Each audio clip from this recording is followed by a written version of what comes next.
Dude, focus is the most, like, if you can pay attention, you can do anything.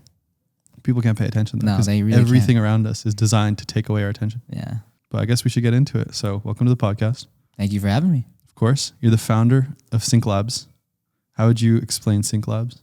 Well, we're a research company and we're building first lip syncing models. So the big idea is, like, let's say you want to watch any piece of content, like your favorite film, and you want to watch it in your native language. So like Spanish or German or Hindi. Today, dubs are extremely bad, but imagine a world where like Tom Cruise is just like looks and sounds like he's speaking fluent Hindi. Oh, wow. Yeah. So you've had a year. We met, I think, half a year ago. But in the last year, you shut down a company. You went through Buildspace IRL. You got into Founders Inc. and took a check from Founders Inc. And then you got into Y Combinator, and you've been kind of doing that for the last couple of months. Mm-hmm. It's been a year. What happened? Like, how did you go from shutting down your last company to all of that? That's a great question. Short answer is probably I don't know. Long answer is I just like building stuff. So a company is like a product is not a company in its own. That's what I had to figure out. And I think like just because you focus on a cool product and a cool idea, I guess first time founders, they'll focus on the product. Second time founders will focus on distribution. Right. And a third time founder is going to focus on the team. Ooh. So I think once you have people around you who can support you and like a team that like operates well, then you honestly build whatever you need to win. That makes sense. I remember being in this room, I think probably in July or August when you went viral on Twitter. I think you got something like 4 million views, and it was a video of, I think it was Lex Friedman and Mark Zuckerberg. Yeah. And they were speaking another language. You had like dubbed the video in what language was it? It was Hindi. In Hindi. Yeah. And so we're in this room, we were having like F.inc, like the studio sync or the general weekly sync. And I think Uber had brought it up. He was like, yo, this guy just went viral, 4 million views. One of the guys from Buildspace, I think he's working downstairs. We should probably invest. And then we ended up investing, right? I think it was up to like 150, if I'm not mistaken. Mm-hmm. And I think that was the first funding you took for the company. Yeah. What happened after you kind of got that first bit of funding, and how long had you been working on it before? Ooh, that's a good question. I mean, I was working on another idea for Buildspace. I was in like experimentation mode. So I was just like downloading models, just like hacking them together, seeing what I could do. So like I was playing around with this class of models for like probably 3 months before that.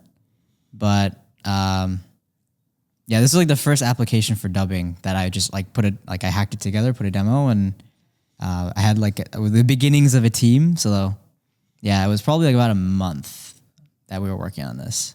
And then you raised your money, and then you went viral right before you raised.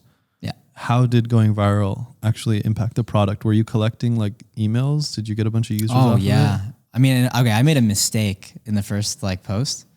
It was like I asked everyone to DM me. Ooh. Yeah, like DM for access. Yeah, I got like 10,000 DMs. I got rate limited on actually responding to people. Interesting. Did you end up going through most of them? I tried, but I mean, like halfway through the viral thing, I like dropped an Airtable link and I just asked a bunch of people to sign up. So I captured like 10,000 emails. Okay. In like 5 days. And then I guess your product is interesting because there's two ways to kind of use it. You have an API, so developers can build products around your model. Mm-hmm. And then you also have like the playground where I could just go in and upload a video, upload some audio, and it would make my lips look as though I'm natively speaking in that other language. Mm-hmm. Yep. Where would you say a majority of your users came from? 2 channels. So socials, as in Twitter and LinkedIn, and then just GitHub. Like the repo that we have. So we're the original team behind Wave to Lip, and it's a pretty interesting model. It has like just over 8K stars on GitHub. If you look up anything related to lip sync or avatar generation, this paper will come up. So we just like posted a link to our website there, and then about 75% of new traffic comes from there. 75%? Yeah. I mean, at least as of like a week ago. What went into writing that paper? How long did it take? It was part of a master's thesis. Like it was, 6 months probably. 6 months. Interesting. I'm kind of on the other side of startups, more like less of the research, building foundational models, more of like the B2B, or more of like the distribution, kind of hacking things together? You need both. You do. But what would you say goes into like the research side? Lots of experimentation. It's more of a game of like just shots on target. Like it's very difficult to put research on a timeline. You just need to have smart people who are chasing, like having interesting ideas and then being able to execute them and just doing it over and over. So building a research company is hard in the sense it's hard to know when you're going to have a breakthrough. But that's where I think we're taking an interesting approach because, Twitter, like we built a great community just on Twitter. Like we have our own Slack channels and stuff too. And typically when you're building models, you have to like experiment and iterate and then look at the results and then judge whether it's better or not. Our community helps a lot with that. So we can do things that like typically you need to go and raise $1 million or $2 million or $3 million for. Like what? Like we can release experimental models, have a bunch of people try it out and then review the data and see like where is the model improving, where is it failing? And like our community is very supporting in that sense. Like we'll release something in beta, we tell them it's not perfect, but they'll try it out and they'll send us the samples. They'll talk to us about where they think it's good, bad. So yeah, it's good. I mean, we're taking like kind of an interesting approach there. How did you build that community? Kind of on accident. Why is everything on accident? I don't know. Accident. It's easy to look back and say, oh yeah, these are the dots. Maybe that's how we connected them. But like we make decisions on the fly. Like for us, we started with this like crazy viral tweet. And then everything has just been, how do we make decisions as fast as possible to get from like a demo to a product and then a product to a company? So the community that we built was more like, it was a question for me of like, what do people want this for? Who are the people that want this? And how big of the opportunity is it? So I got on the beginning especially, I got like 100 calls a week. Like I talked to so many people. And me just talking to people and then trying to solve their problems, we built a relationship, right? That's what it is. That's how I feel our community kind of started. So just you getting on calls with people, building that relationship. Yeah. And where do they live now? Is it in a Slack? Is it just online? Slack, online, email, just a big list of people that like email me or email back basically. And so then what kind of goes on when you're building a product? Like what does the development cycle look like? How long do you spend building something before you push it out for people to test it? There's 3 components to that. One is the research. So whenever we have a promising model, we immediately try and ship it. We'll ship it in beta or experimental. And then each model takes around a week to 2 weeks to train. So but development cycle on the research side is around a week to 2 weeks when you can try something new. Product is faster. We have a feature in mind, like we want to go build. We just build it. I mean, at the stage we're at, we're just like I'm aiming to create violently. I just want to create as many things as possible. Yeah. And then we'll prune as we go. Like it's like such an open field where there's a lot of applications for what we're doing. I want to serve the core customers today, and I want to just like create this culture of just shipping a lot of stuff very quickly. Then, we start growing. We'll get a lot more ideas around like where we need to focus our time. Interesting. How big is the team right now? 5 full-time, yeah. Who are they? Like, what are their roles? Well, we got 4 co-founders total. 4 co-founders? Yeah. Interesting. Yeah. That's a lot of co-founders. It's a lot of good talent, though. True. Well, so there's me, there's Pavan, there's Prajwal, and Rudra. So Prajwal and Rudra were the original 2 researchers behind Wave to Lip. Interesting. And yeah, they're both PhDs, both brilliant, and they're very good at what they do. So Prajwal is more focused on like experimentation, like building new models. Rudra is also focused on that, but he's also on the optimization side. So, we have an experiment. How do we make it like run faster? How do we make it like package it for a specific GPU? Like how do we make it a production service? And then I'm building infrastructure. So like MLOps, hosting. I'm kind of like all over the place. Like when it comes to, we have like 3 different code bases, like 4 different code bases, and I'm just like touching all of them. We have Pavan, who's driving most of our like enterprise sales, and then BizOps, so like finance, like just running payroll, like all that kind of stuff. So together we have a strong team, and we hired another founding engineer who's really good at full stack. So that's where like we have our playground, which is web. We have our API, which is like web/infra. We have our like inference layer, which is just that's a really annoying piece of it, to be honest. Annoying? Why? Paying for GPUs suck. How expensive?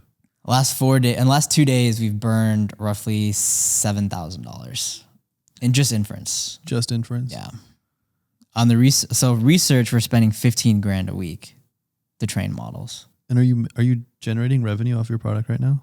Generating revenue, but I mean the focus is growth. Like our margins could be a lot better if we focus on optimizations, but it's just like I just want to create new models. I want to create new IP. When you create something, like how do you drive traffic towards it? Twitter. Just Twitter, LinkedIn, yeah. And are we talking like ads, or are we talking like organic posts from yours and the company accounts? No, organic posts from ours, from like my accounts, company accounts. I'll like tell our community, email everybody. How big is the email list? 17,000. 17,000. Yeah. And how many followers would you say you have across Twitter and LinkedIn? Personally, around 10K. 10K. A little bit over 10. And then our Sync account has like 2K. 2K. Yeah. And so let's say you have a product that you're launching next week. You hit the list. You hit your accounts. How many people can you accurately expect to sign up? These are all existing users and subscribers. If I want to drive growth, like there's 2 ways I would do it. One is we can scrape GitHub, which is nice. Mm-hmm. So we've been building email lists basically like for people who are interested in our open source repo, and then other repos that are similar. But I mean, honestly, most of our traffic is inbound. Interesting. Yeah. How would you say that like Buildspace or Founders Inc. or Y Combinator helped with distribution specifically? Buildspace taught me how to use Twitter. That's for sure. Yeah. Everyone was talking about the Buildspace effect. I remember in one of Farza's like kickoffs, they had shown all of the, I think it was the SI, like you guys, like the first batch of IRL students all going viral. Yeah, sharing we were all like, we updates. Literally almost every person had a viral moment. And whatever they were doing, like TikTok or whatever it was. Yeah, interesting. And then what about F.inc and Y Combinator? Well, F.inc taught me how to monetize. So that was the biggest thing. I think when it comes to distribution, I think it's interesting. I mean, really for me, what F.inc gave me personally was just like a bunch of brains that I could then learn from. I think actually for me, the biggest thing I had to learn was just like engineering infrastructure, like how to scale. I had the intention, right? Like we went viral. I had a lot of people looking at me. I needed to build something that could service a lot of people very quickly. So for me, it was like, who are the engineers I can talk to? You know, like Abe was like, I downloaded his brain basically. Yeah. And then YC is, I would say a step above. Like one really interesting thing that I learned is like how to gauge a market. So Buildspace taught me how to like get attention. Founders Inc. taught me how to start monetizing and just move quickly and like build cool shit fast. YC taught me how to think about the market that I'm in and attack the market in a very strategic way. What have they taught you? So this is a really interesting conversation, right? I was lucky enough to just like grab a seat right next to Emmett Shear, like during the YC batch retreat. Twitch co-founder? Yeah. And it was sick, man. He's brilliant. Like he lives up to every reputation he has. He was almost he was the OpenAI CEO, right? Was this before or after? This was after. Okay. Yeah. I actually, when that happened, I DM'd him on Slack, like in our community, like our YC community. And I was like fanboying. I was basically like, yeah. So that was cool. But I mean, the way he broke it down to me was very interesting. Like when you think about these, like let's say lip sync specifically, it's a feature for many products. Like you can build a translation app, or you can do like AI generated avatar content, or like you can do a lot of interesting things with it. And if you look at it like a commodity, which is similar to, let's say, texts for Twilio, then a commodity market over time, the price will decrease. Like performance will increase, price will decrease. And the way to attack a market like that is just like full throttle drive as much adoption as possible today. So look into the future. What is like 6 months from now? What do you think the price is going to be, and sell that today?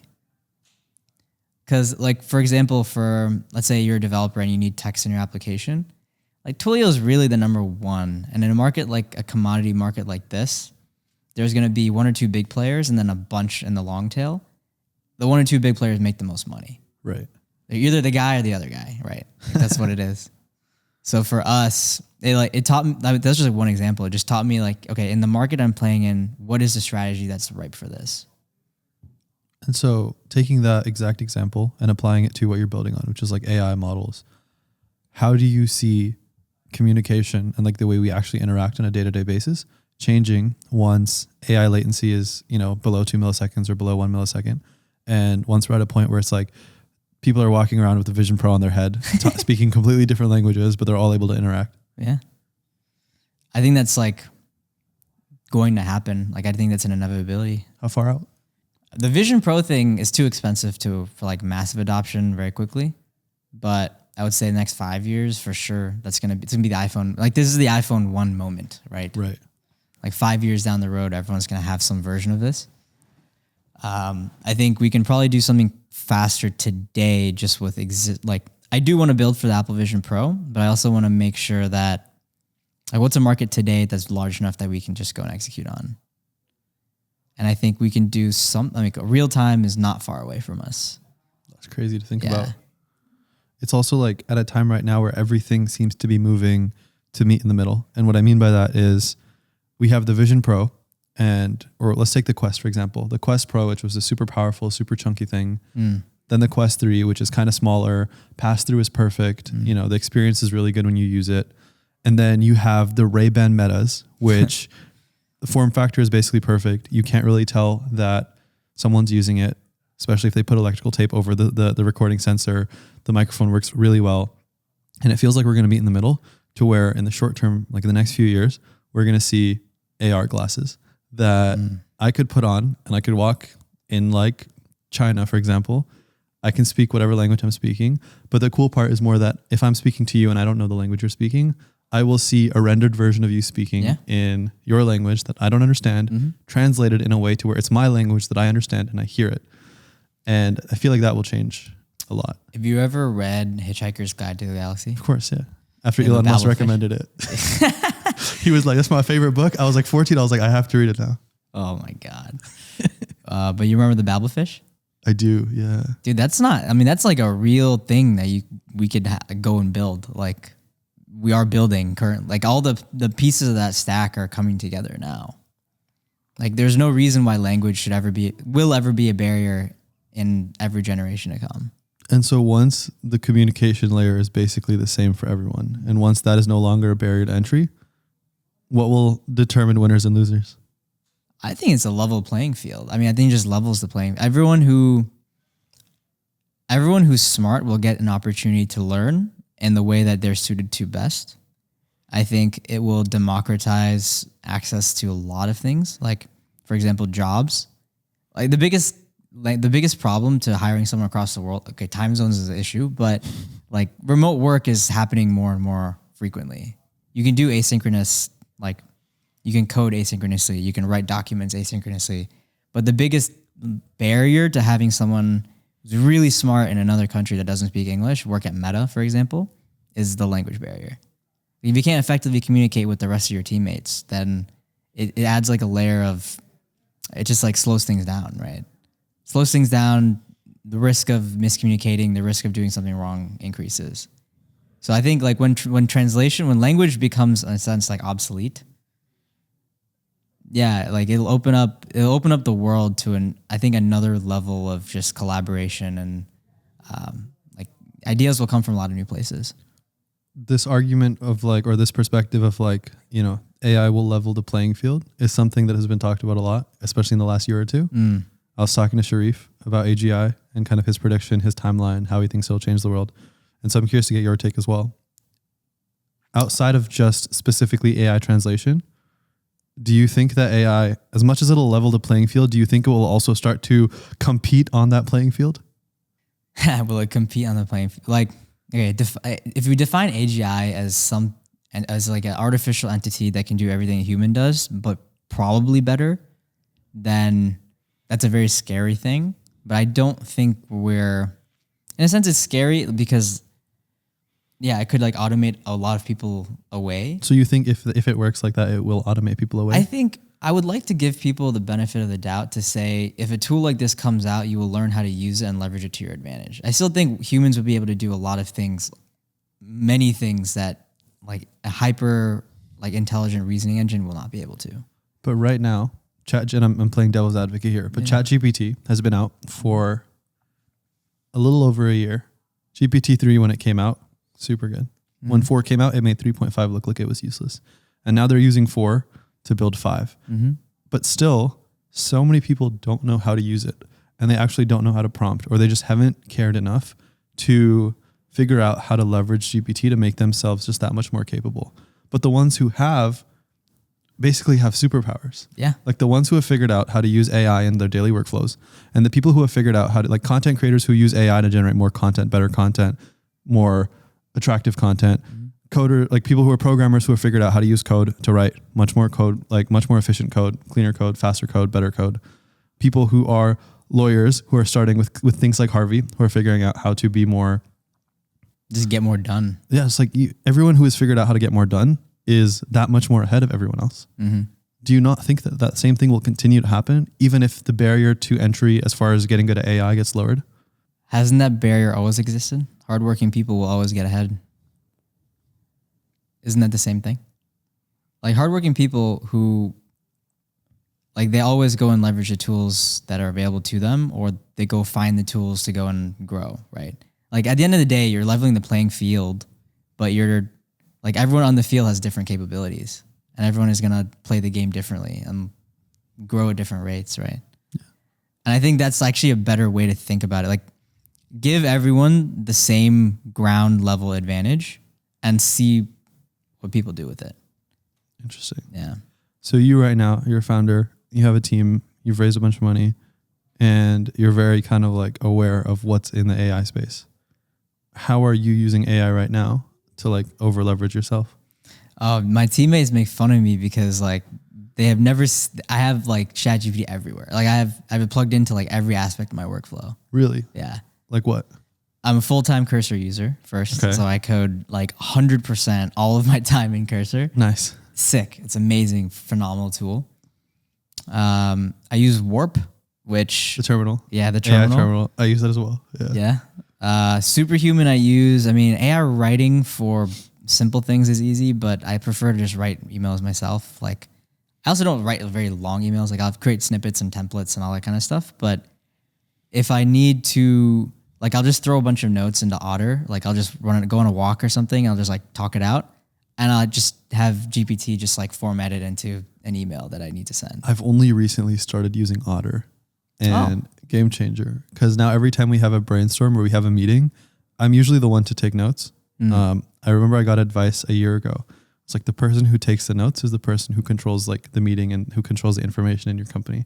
And so That's an interesting point. Ever since then, I've started taking notes. But once I started using Otter, I was able to actually kind of be present in the meeting instead of being the one focused on taking notes. Yeah. And it's there, and I can ask it right after what was talked about in the meeting. What are the action items? And so I'm like intentional about saying like out loud to the team, like, okay, so the action items are blah, blah, blah. Because then I can go and ask Otter, what are the action items? And I know it's listed out. I can say, what did so-and-so say about this?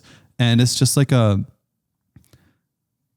good user experience, like an easy way to where I can collect a bunch of data without having to expend the effort of collecting that data myself. And it's like, why does the Apple Watch work so much better than the apps that essentially did the same thing around tracking your steps, tracking your calories, tracking what you ate? In my opinion, it's because it works. Like you don't actually have to think about it. You just have to have the watch on and it'll take care of like the tracking for you. It also helps when it's a status symbol. Yeah, makes sense. You have to get people to want to use these products, right? Yeah. It's like 90% of the challenge. So I think like Otter is a great product. They've been in market for years. I mean, like genuinely years, but only in the last year when everyone is like, oh, like, you know, transcription and all these things, like AI is taking over, is like, I think that's when they started really popping off. Yeah. So yeah, I like Otter. Otter's good. But I think that's a very interesting, like, I like your comparison with the Apple Watch because the Fitbit does a great job. Like, I wear an Oura Ring. I think it does a great job. Oura Ring's also a status symbol though, especially in SF. It is you now. can tell when someone, when someone's wearing an Oura Ring because they're wearing like, especially with the guys who wear like a silver Oura Ring and then a bunch of other silver rings. You can tell one of them isn't actually a fashion ring because it's big and chunky and it has like a weird edge on it. Yeah, it was cool. It is. I mean, that's also the thing with like Rabbit and Tab and all these like, these devices that you're supposed to start carrying around or wearing around. It's like, you got to get people to want it. So it becomes a status symbol first. It's interesting how you didn't mention humane in that.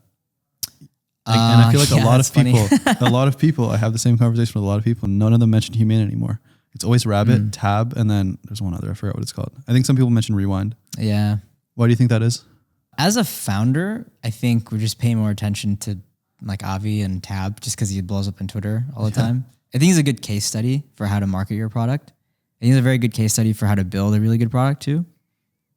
Why is he a case study on how to build a good product? He's his number one user by far. Like, all his posts are just him talking about like, I just use this to do this today. Oh, this is what we just built and I use it to do this. Like he's like a super user for his own product. It's like when people say sell the impact or sell the life, not the feature. Like with the iPod, it's not 2 gigabytes of storage for music. It's 1,000 songs in your pocket in that like original ad that went super viral.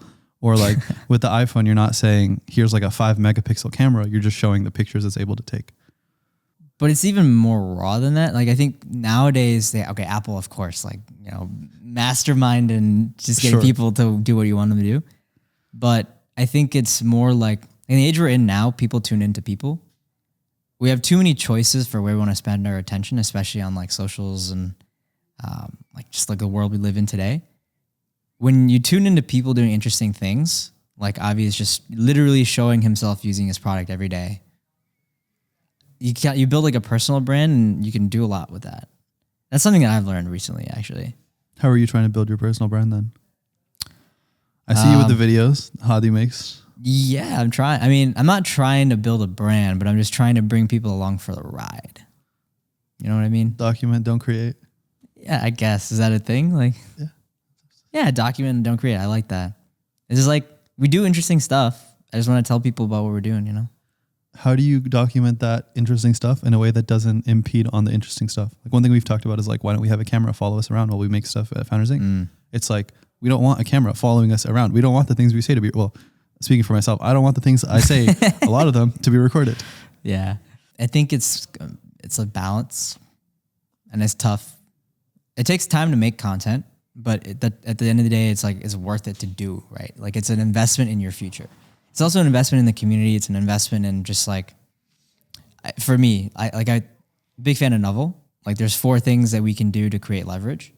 Content is one of them. Code is another. People like attract intelligent people is another, and then raise capital. So I'm trying to figure out what the best form of content is for our company.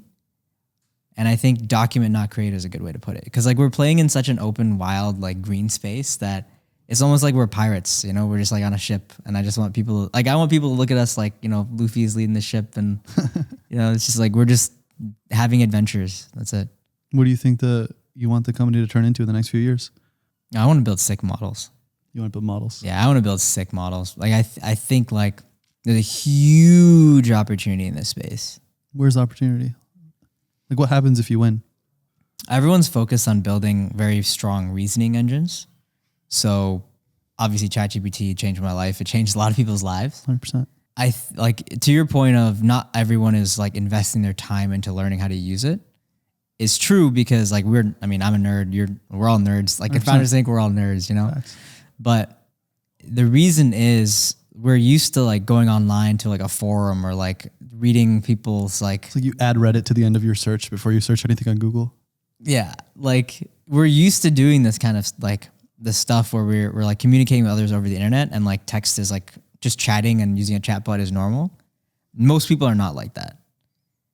So in order to get it to be more accessible for a lot more people, it needs to have a more almost like a human interface. And in order to have a more human interface, you need to have models that understand how humans behave. Like if you can synthesize them, that's like the highest end. the first step is like, can you modify a human, understand and modify a human in a video?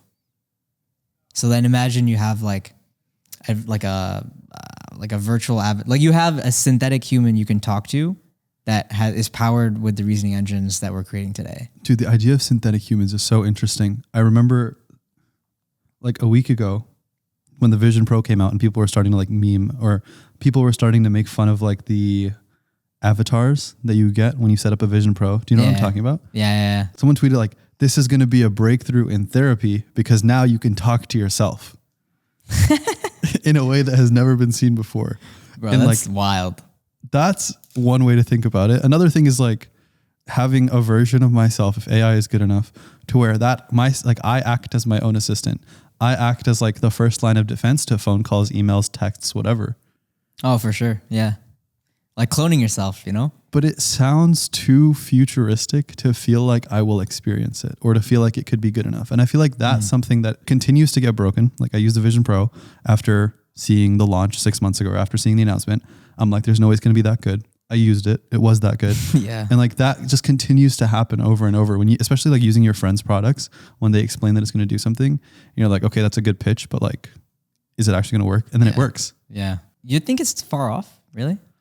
I think it's hard to conceptualize that I will have a version of myself that looks like me, talks like me, and acts like me, that is indistinguishable or good enough to where people don't care. Indistinguishable that's the key word. I mean, that's even on a digital persona though. And I think it's easier. I think it's easier to imagine an indistinguishable version of my online persona, the way I tweet, the way I text people, the way I email people, the way I respond to messages on Slack. Like I'm very consistent in that. And so I feel like with the technology that exists, if someone cared enough, someone put enough money into it, they could build a version of me that acted exactly like me. But seeing that at scale to where everyone, like, I don't know if I'm talking to you or if I'm talking to your agent. I don't know if I'm talking to Eric or if I'm talking to his agent. Like that's just a weird concept. I think it depends on the context of the conversation. Like if I can have my clone get on a call and just like make reservations for me, I don't need to have like my full personality to do that, you know? True. But if I'm just trying to like save my own time, like an 80-20 rule, 80% of the calls I have are probably not worth it. Yeah, not worth it, right? Like I could focus more on the 20%, or I could just expand the amount of hours or like the amount of volume of calls I could filter through. I think that's probably a better way to think about it. It's just like, yeah, creating a second brain that can answer questions on your behalf. I think there's a couple of really cool companies doing that right now. What are they? My favorite so far is actually my friend, like Delphi. Yeah. Oh, you're friends with the Delphi guys? Yeah. Nice. It's a really sick product. Very interesting. Their distribution is great too. They have like great people on the platform. Interesting. What does their distribution look like? They're backed by Founders Fund. So basically all of the partners have a clone with them. That's a great way to start. That's nuts. Yeah. So Keith Raboy is the one that I actually use. I haven't met him. I want to meet him. But yeah, that's the one that I use the most. The live brainstorm of the future kind of aside, what do you think the next 5 years, or what do you hope the next couple of years look like for Sync? There's definitely a clear roadmap in my mind. I do say, since we are focused on research, it's more of like, what are the lines of experimentation that we want to run? The end goal being getting to a point where we have like we take a foundational approach to these audio visual models where, you know, we build this core model and then we can go and fine tune on specific tasks. So right now we're doing we're training specifically for lip sync. But imagine a future where you have a model where it can do lip sync, it can do lip reading, it can do like facial expression modification, it can do like full human synthesis. It can do like it can pick out a person in a crowd. If you have a crowd and they have audio, like a video of a crowd and audio, you'll be able to pick out a person in the crowd and then isolate that audio for that person. Like it'll have like a very good understanding of just like humans in video. Does that make sense? Conceptually, yes. Implementation wise, hard to imagine. Yeah, I mean, that's a function of just like, I mean, it's obviously there's a lot that goes in before getting to that point. Right. I mean, fundamentally, like working with video data is the hardest because it's like the highest modality. Like if working with text is the easiest, images obviously one step above, and then video is extremely difficult. Yeah. If you want to start doing like 3D images and stuff, then that's crazy, right? Yeah. But I mean, we're at a point where these things can work. Like we have understanding, we have a good understanding of like how do you represent video in a different way where models can really like learn and understand that is not extremely computationally expensive. That's a line of research that's happening right now. And it's like, we're making lots of progress, not just us as a company, like the industry as a whole. So getting to the point where you can at its core understand what's happening in a video is the first step. The second step is, okay, how do you tie this to like a human's behavior? Like how do you start to learn like a human's behavior from this? Yeah. And it is possible. I mean, getting to this point is going to be, there's an opportunity. I think it's going to be a long road. It'll be shorter than expected for sure, but it'll be a very interesting avenue to explore. But I mean, short term, I'm not trying to be a research company that just like, we're not going to put our heads in a garage and then just like come out 6 months later or a year later, whatever it is. Like, that's why we're very public on Twitter. Like we like every experimental build that we have that works, that we host and we get like people try. And I think especially in the space that we're in, there's a lot of intermediate problems that we can go solve, which are like very valuable. Like lip sync is great for the dubbing industry. And we don't need to have some foundational understanding of humans and video to go and accomplish this. Like we're almost there today, I would say. At what point do you think that you're going to have to switch over from like research building, like personally, to company building, leadership, management? I think rule of 12. What's the rule of 12? Once you have more than 12 people, then you have to, like, there's different stages to the company. Until you have 12, you can have very basically flat structure. You can just focus on building. It's easy to kind of run the team, get everyone aligned. And then once you start getting over 12, you have to think more about management, et cetera, et cetera. For me, I am very focused on company building. I'm focused on pretty much every aspect of the business that requires attention. I think that's like, as a founder CEO, that's just what you have to do. But yeah, I mean, like trying to learn how to lead is hard, but it's something that, I mean, I think every founder needs to do. That makes sense. So I'm going to ask you the question that I ask to everyone towards the end. And that is, if we were to do this podcast again in a year, what would you have wanted to accomplish by then to consider the past year a success? I mean, I have my like business goals in mind that I want to hit, but realistically from like a product and what is the impact that the company is having perspective, I would like to have at least a million, let's say 1 million hours of dub content. What are you at right now? Just over 700 hours. It's gonna be a big leap. It's not that big. We'll get there. I think 1 million is actually, I think we could do more, but I'm just saying 1 million because it sounds nice. Well, thanks for coming on.